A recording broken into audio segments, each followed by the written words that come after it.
The Bobcat had already delivered 4 cubs, healthy, strong. Everything was textbook until she kept returning to the fence line, staring at the same blank wall. No one understood it at first. Then they heard the faintest squeak from the clinic, and the mother bobcat, who should have forgotten the rejected cub, perked up, chirped, waited. What they discovered next stunned even the most experienced wildlife team. This wasn't just about instinct. This was about a bond that refused to break, and it would lead to a rescue no one saw coming. Not just of a kitten, but of an entire belief about what animals are capable of.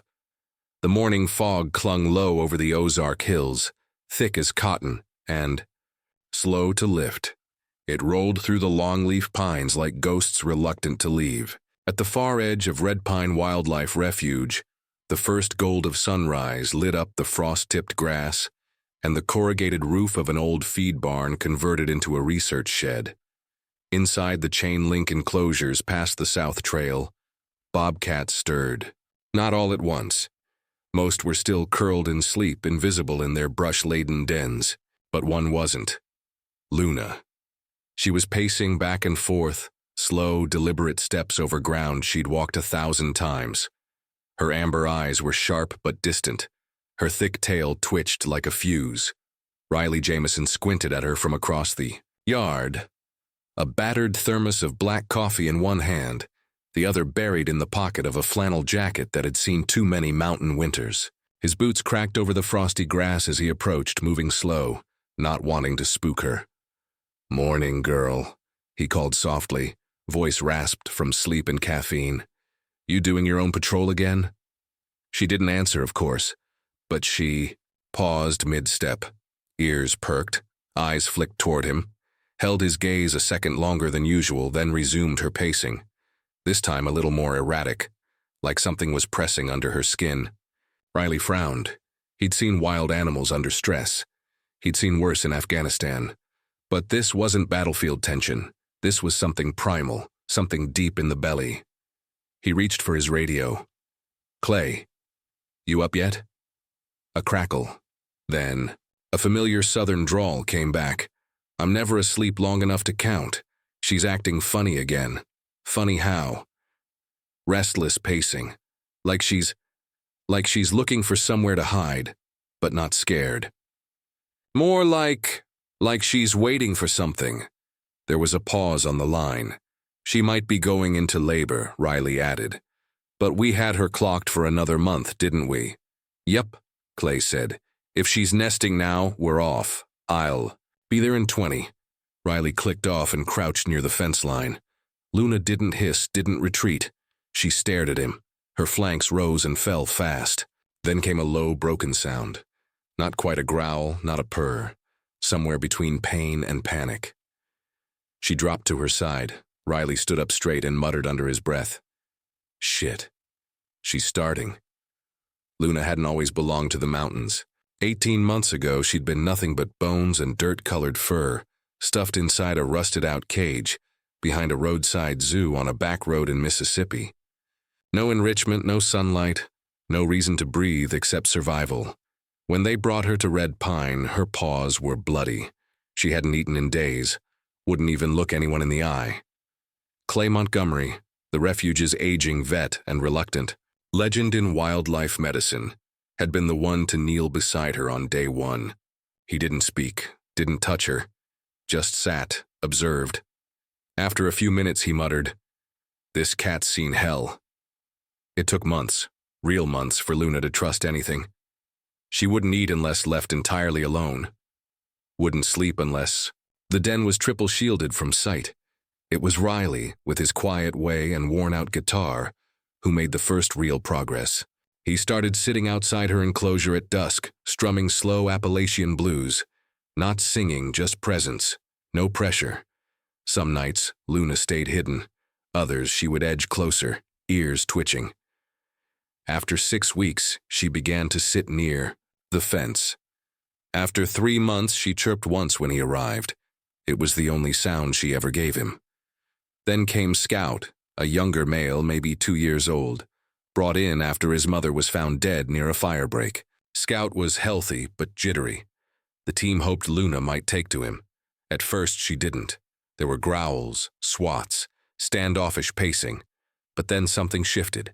They began to nap within eyesight of each other, then nose-to-nose greetings. By winter, they curled together in the back den when snow fell. Nobody said the word pregnant, but Miriam, the refugee's founder, gave Riley a look one cold morning and said, "You know, nature don't care about our calendars." Now it was spring, the first spring since Luna had found peace, and something was definitely happening. Riley backed away from the enclosure as Harper Lane, the young intern from Missouri with a camera always hanging from her neck, jogged toward him, her breath fogged in the cold air. "You called Dr. Montgomery?" she asked. "Yeah. She's dropping," he said simply. "Way early." Harper glanced toward Luna, then instinctively lifted her cannon and began shooting. "She's pacing like she's looking for a door." "She's not looking for escape," Riley muttered.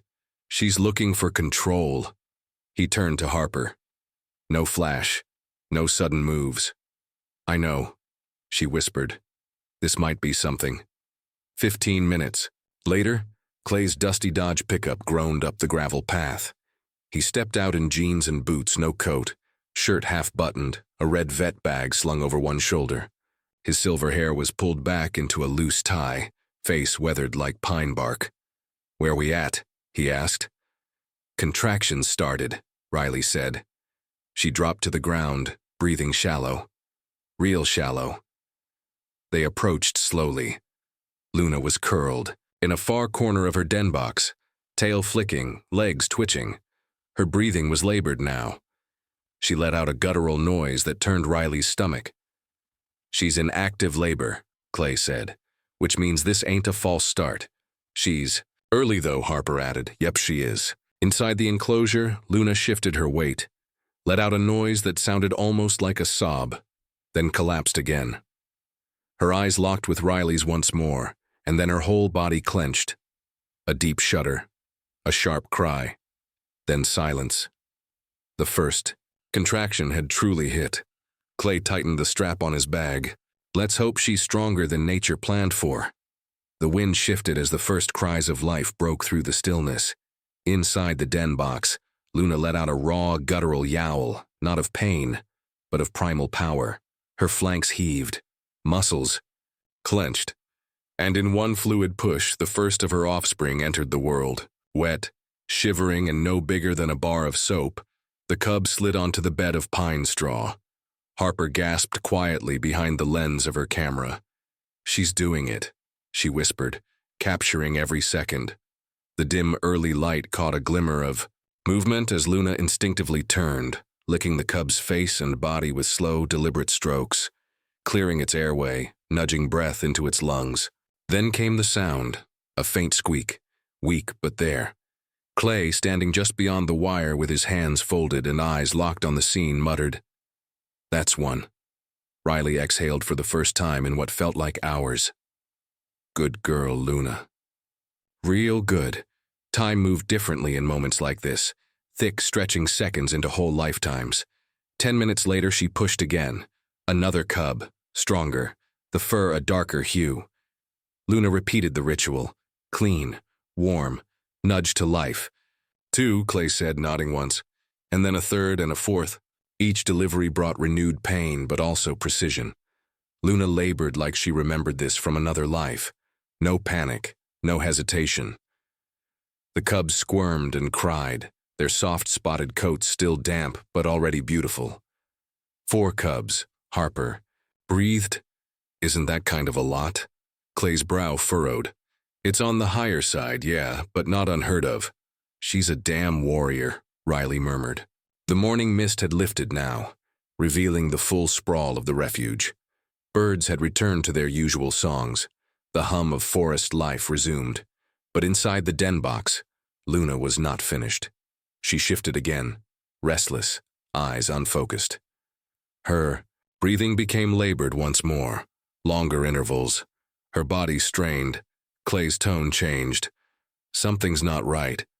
Riley took a step forward but didn't cross the invisible boundary they all knew to respect. "What is it?" Harper asked, lowering her camera for the first time. She should have been done by now, Clay said. 4's a heavy lift, but she's still contracting, still panting. Luna let out another cry, but this one didn't sound victorious. It was raw, wounded. She's pushing, Riley said. You see it? They watched in silence as Luna bore down, her paws digging into the straw. Another contraction. Her eyes fluttered. And then, movement. A final shape began to emerge. But the instant Clay saw it, his entire body tensed. The fifth cub slid out halfway, limp, half-formed, pale. Its body was smaller, bones visible through skin. The front legs were folded unnaturally, the face twisted. Oh no, Clay whispered. It's not moving, Riley said, eyes wide. Clay didn't. Wait. He dropped the vet bag. Gloves already on, we've got a code blue. Riley grabbed the airway kit. Harper stood frozen. Peppa, Clay barked, back away, give space. She stumbled backward, hands trembling as Riley rushed forward with the emergency pouch. Clay worked fast. He stepped into the safety buffer of the enclosure, a risk no one took lightly. Luna had every reason to snap, to defend, to tear. But she didn't move. She watched. Her golden eyes tracked Clay's hands as he carefully, slowly reached for the tiny, motionless bundle. It's okay, girl, Clay murmured. I'm not taking him away. I'm trying to keep him with you. Luna shifted, her muscles coiled. Then, impossibly, she backed up. Just an inch. Just enough. Clay slid the cub gently into his gloved palms and stepped back slow and steady. Back at the table, he laid the newborn on a sterile towel. Riley hovered at his side. Airways blocked, Clay said. Suction first. Riley passed him the microcatheter. Clay worked like he was 20 years younger, fast, focused, unblinking. Come on, little one, he muttered. He cleared the fluid, massaged the chest, administered a whisper of oxygen from a neonatal mask. Warm pad. Got it. The cub twitched. Clay's head snapped up. A moment passed, then a gasp, a soft, shallow intake, a pause, another breath, a flutter of movement in the hind legs. He's alive, Riley said. Harper burst into tears behind her lens. It took 10 minutes before the cub stabilized. Another 20, before they dared speak in full sentences again. Clay examined the fragile creature under soft light. His jaw clenched, jaws malformed, upper palate clefted. Pretty severe, hind joints hyperflexed. What does that mean? Harper asked quietly. It means, Clay said, this one wasn't built for survival. In the wild, he'd be gone in an hour. But here? Riley asked. Clay's eyes softened. Here, maybe he has a shot. Harper stepped closer, peering at the cub now wrapped in a heated cloth. He's different, she whispered. We'll call him Dusty, Riley said. Why? Clay asked. Because he came out like a ghost, but he's still kicking, like he crawled out of the dirt and said, not yet. Clay chuckled dryly. That's poetic. But he's got a hell of a road ahead. He can't nurse. Mouth's too deformed. What do we do? Harper asked. Clay looked at Luna, who had returned to licking her healthy cubs. But every now and then, every single time, she glanced toward the clinic window, ears twitching. We're going to tube feed, Clay said. Round the clock. And we're going to do it close enough for her to see him, smell him. You think she'll let that happen? Clay didn't answer. He watched Luna settle her 4 cubs against her belly. She licked the air once toward the open sky. Then she chirped a single note. The same one she used when Riley came near.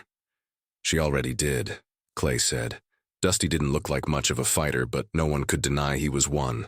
His body was still too small for his age, legs curled inward unnaturally, and his breaths came in delicate, shallow whispers, like he was afraid the world would hear him and take notice. But every 2 hours, when Riley or Clay fed him through the tiny silicone tube, he sucked that formula down with stubborn will. It wasn't strength, not yet, but it was refusal. The team had set up a small climate-controlled incubator in the clinic just 15 feet from Luna's enclosure. Clear plexiglass, round-the-clock heating, gentle humidity. Everything Dusty needed. except the one thing he seemed to yearn for most. Her. Luna.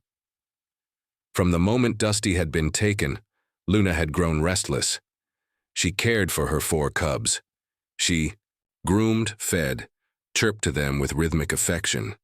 But at least twice every hour she would rise, walk to the chain-link edge closest to the clinic and sit. Sometimes for a minute, sometimes for 20. Just sitting, facing the wall and listening.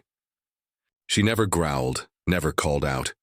But Riley swore her breathing changed when Dusty cried. "She knows," he whispered one night to Harper as they stood beside the incubator.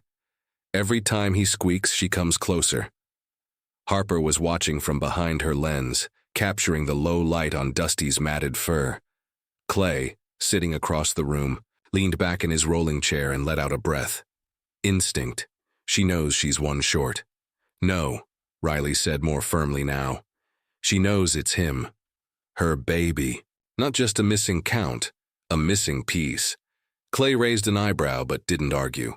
Not out loud. The days blended together. They took turns.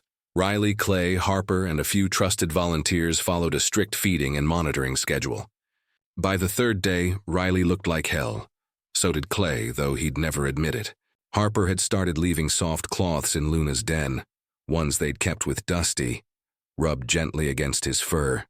After a few hours with her and the 4 healthy cubs, they'd bring those same cloths back to the clinic.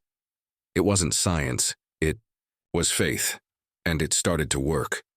Dusty, for the first time, began batting weakly at the sides of his box, just once, then again. It wasn't play, but it was motion with intent. When Harper played a recording of Luna chirping, his ears twitched. "He hears her," she whispered. Riley placed a single finger on the glass. He's not alone. Not really.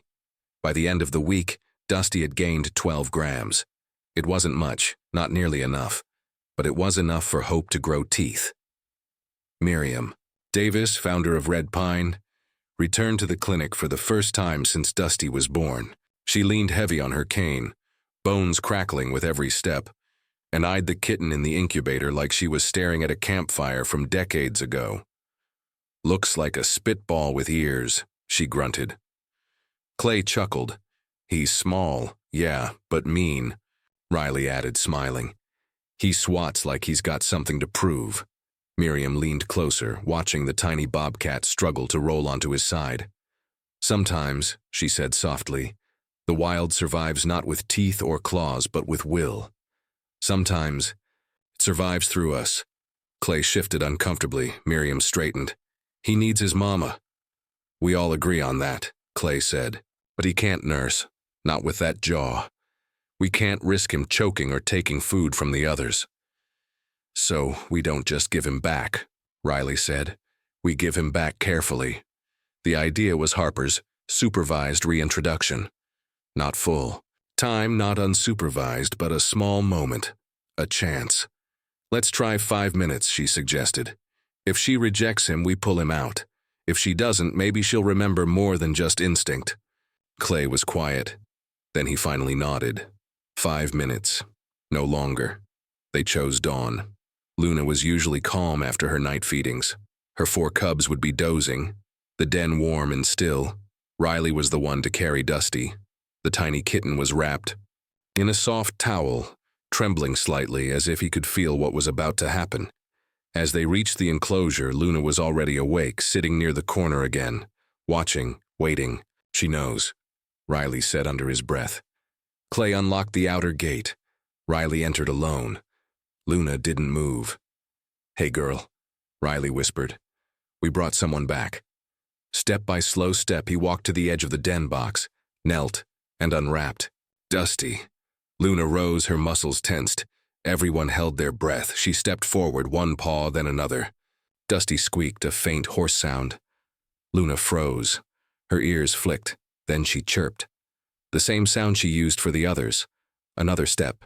She leaned down, sniffed, waited, and then with a sound that was half chirp, half purr, she gently nudged Dusty's head with her nose.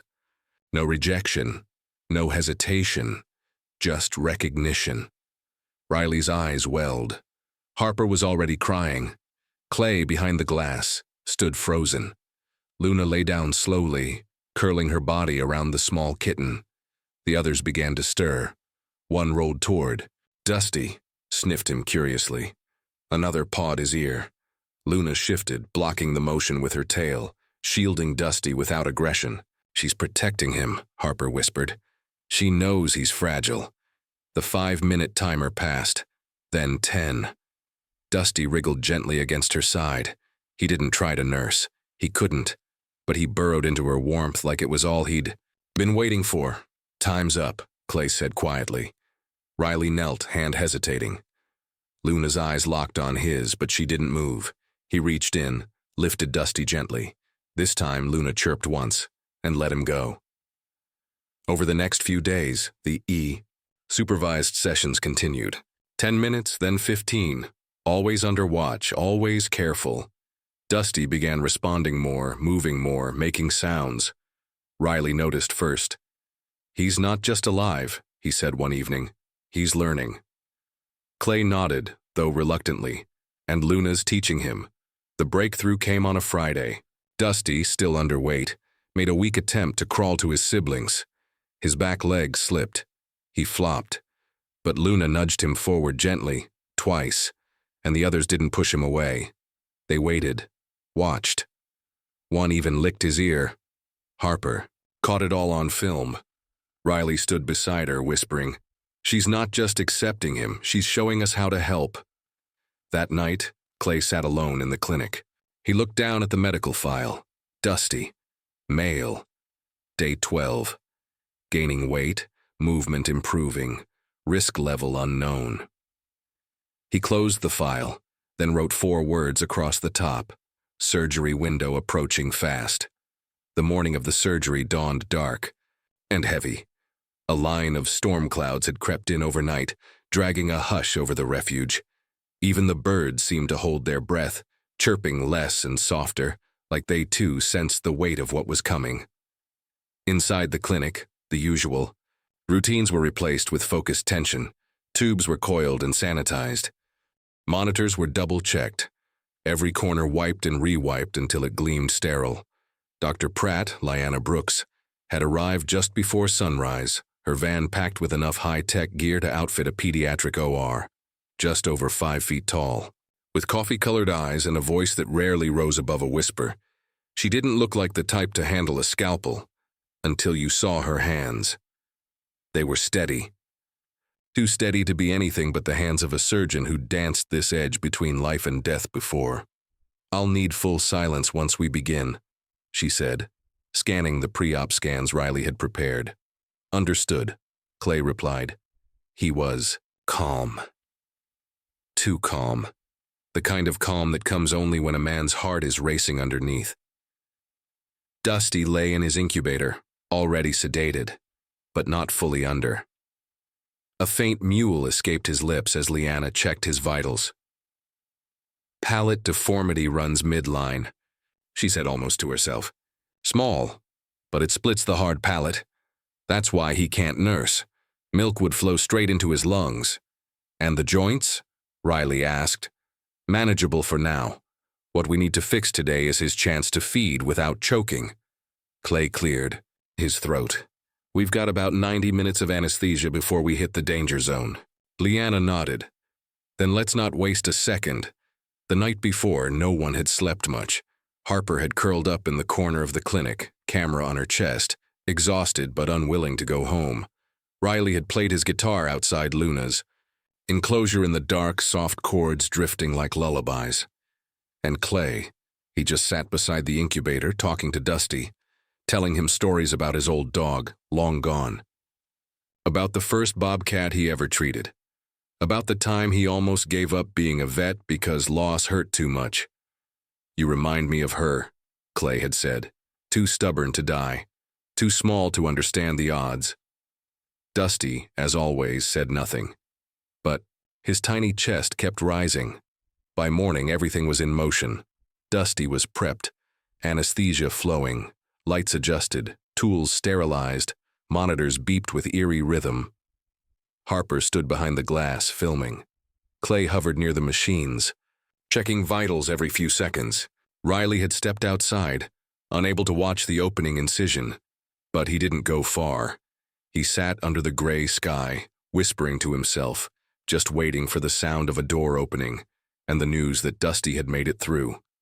A big pine tree stood near the clinic, hands clenched, eyes on the sky. The wind picked up and leaves danced across the gravel. He thought of Luna, how she'd chirped the night before, how she'd walked to the fence and waited like she knew tomorrow wasn't just another day. Inside, the surgery began. Dr. Brooks worked in silence, her brow tight with focus. Her assistant handed her delicate instruments, tools so fine they looked more suited to a jeweler than a vet. She made the first incision along the roof of Dusty's mouth. No blood, just soft tissue. She moved slowly, stitching the split palate with surgical glue and absorbable sutures finer than a human hair. Clay monitored the vitals.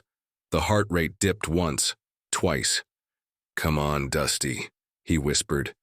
Leanna paused, adjusted the anesthesia, then continued. Minutes passed like hours. Harper stopped recording just to wipe her eyes. Dusty's small body trembled slightly as Leanna placed the final suture. She leaned back. "That's it," she said. "We're done." The next 12 hours were the most fragile. Dusty couldn't suckle, couldn't bump into anything hard, couldn't cry too much, or risk tearing the new seam. He had to stay warm, calm, hydrated, and above all, quiet. That meant no Luna. Not yet. They kept him in a special isolation box lined with soft cloth and dim red light to mimic a mother's warmth. Scent pads were swapped regularly, one from Luna's den, one from Dusty's incubator, back and forth, day and night. Miriam even sewed a custom cloth soaked in Luna's scent for him to curl beside. Clay called it silly, until Dusty stopped crying when it was near. Luna wasn't quiet either. She didn't pace or yowl, but every night she stayed near the far fence, curled in the same corner, eyes fixed on the clinic window. When the light flicked on, she perked up. When Harper came out, Luna followed her steps with those golden eyes. When Riley returned from late feedings, she chirped. It felt like the whole refuge was holding its breath. On day 3, Clay did a scan. The suture held. Day 5, Dusty tried to stand, wobbly, crooked, but determined. Day 7, he let out. A mule, clearer, stronger, like a tiny whistle through new passageways. By day 10, the decision was made. It was time, reintroduction, this time, final. No more incubator, no more split living. If we wait any longer, Clay warned, he might imprint too much on us. Harper nodded. We've come this far. They picked the clearest morning. No wind, no rain. Just soft sun and the scent of damp pine. Riley carried Dusty toward the enclosure. He was slightly heavier now, blinking slower, curious. Luna was already at the gate, watching, waiting. Riley stepped inside. Luna stood, her cub stirred behind her, playful, twitchy, unaware of the weight in the air. Riley knelt, unwrapped Dusty from the blanket. Luna stepped forward. Then another step. She chirped, and Dusty chirped back. Riley held his breath as Luna closed the distance, leaned down, and nuzzled the top of his head. She licked him once. Twice. Then curled her body around him like he had never been gone. From across the yard, Clay turned to Harper. Dusty didn't just survive. Harper lowered her camera. He came home. The first rays of light broke through the Ozark pines like whispered promises. Dew clung to the wire mesh of Luna's enclosure. Inside, tangled in fur and twitching tails, Dusty stirred. Once so fragile, now moving with cautious curiosity. 3 days had passed since reintroduction. 3 days of reunion, warmth, of Luna, wrapping her body around him each night like she was weaving him back into being. 3 days since the staff at Red Pine started to believe, not just that Dusty would survive, but that he would thrive. Harper sat on a stool outside the enclosure, peppermint tea steaming in her thermos, camera resting on her knees. Through the lens, she watched Dusty try again to leap onto the log stack. He scrambled, slipped, tumbled sideways into pine shavings. He looked stunned, then chirped, his version of a laugh, and tried again. Behind her, Clay leaned on the clinic railing, coffee mug in hand. Steam fogged his glasses. "He's still crooked," he grunted. "But getting stronger every day," Harper said. Clay shrugged. "Still has a limp. Jaw healed clean, but rear joints are off." Harper turned to him. "So what? He won't be fast. He won't be fierce. But he's here." Clay didn't respond, just nodded. Riley came up the gravel path, guitar across his back, a week's dust on his face. He looked tired but content. He crouched beside Harper. "How is he?" She smiled. "Up to no good." Inside, Dusty had climbed halfway up the log stack. One sibling followed, nudging him. Another batted his tail. Luna watched calmly, her eyes half-lidded. She looked younger. "She's not just raising him," Riley said softly. "She's training them to protect him." Harper hit record. "I want people to see this," she said. "To see that love, real love, exists in the wild." "Not just love," Riley said. "Choice." She chose to fight for him. We all did. By week's end, Dusty had a rhythm. He'd sleep curled against Luna's belly, wake at her chirp, wrestle with his siblings, and collapse into a sunbeam like a warrior. After battle, the other cubs were quicker, sharper, but none chirped like Dusty. None paused to watch the wind move the fence line. None tilted their head when Riley played guitar at dusk. Dusty did. Always. Then came the film crew. Harper's cousin worked for a wildlife docuseries called Second Chances. She'd seen early footage Harper shared. After a few calls and one midnight Zoom pitch to Miriam, they got the green light. The crew came with drones, dollies, boom mics. At first, Clay grumbled, "You bring more cameras in my clinic, I'll start throwing them like baseballs." Then, he saw the footage. Dusty's first steps, first chirp, Luna's welcome. He didn't speak, just walked out of the room, eyes misted. The documentary was titled Dusty, the Fifth Cub. It aired across 22 states and went viral on YouTube in under 3 days. Donations poured in. Letters, emails, messages from children, veterans, moms, biologists, people who'd lost, fought, clawed back from their own edges. And through it all, Red Pine stayed the same. Quiet, focused, real. A month after Dusty's surgery, Clay called a team meeting. They gathered at the picnic table near the barn, Harper, Riley, Clay, Miriam, a few volunteers. Dusty's hit all weight minimums. Vitals are solid, jaws stable. Joint development won't be perfect, but... Clay paused, then looked around. "He's passed every damn milestone I said he wouldn't." Harper grinned. "So what now?" From behind, Miriam's voice came, steady. "Now we let him be what he was born to be. A damn miracle." That night, under cracked stars, Riley played slow Southern folk at the fence. Dusty chirped from the shadows, then pounced on a pine cone like it owed him rent. Luna lay nearby, head on paws, eyes soft. The other cubs wrestled. But Dusty climbed the log again, slipped, caught himself, then leaped, landed, crooked but upright. He turned, looked at Riley and chirped. The next morning, a news crew from Little Rock came. Harper gave the tour. Riley refused the camera. Clay cursed twice on air. Miriam ended the segment, hand on the fence. When we care for the smallest among us, the ones nature might leave behind, we become something better. Not just caretakers, family. Weeks turned to months. The cubs grew. Some would be relocated. Others might remain depending on health. But Dusty stayed. He couldn't be released. Not with the limp, not with the jaw. But that didn't matter. He had a place. He had a family. And every dusk, just before the light vanished from the Ozark sky, Riley swore he heard that soft chirp echo through the trees, like a whisper from the wild, like a thank you from something that should not have survived, but did, because someone cared enough not to walk away. If Dusty's journey touched your heart, even just a little, drop a simple 0 in the comments to show him some love. Or type 1 if you want more stories like this, where hope beats the odds and the wild finds its way home. And hey, don't forget to subscribe and hit that bell icon. You're part of the family now.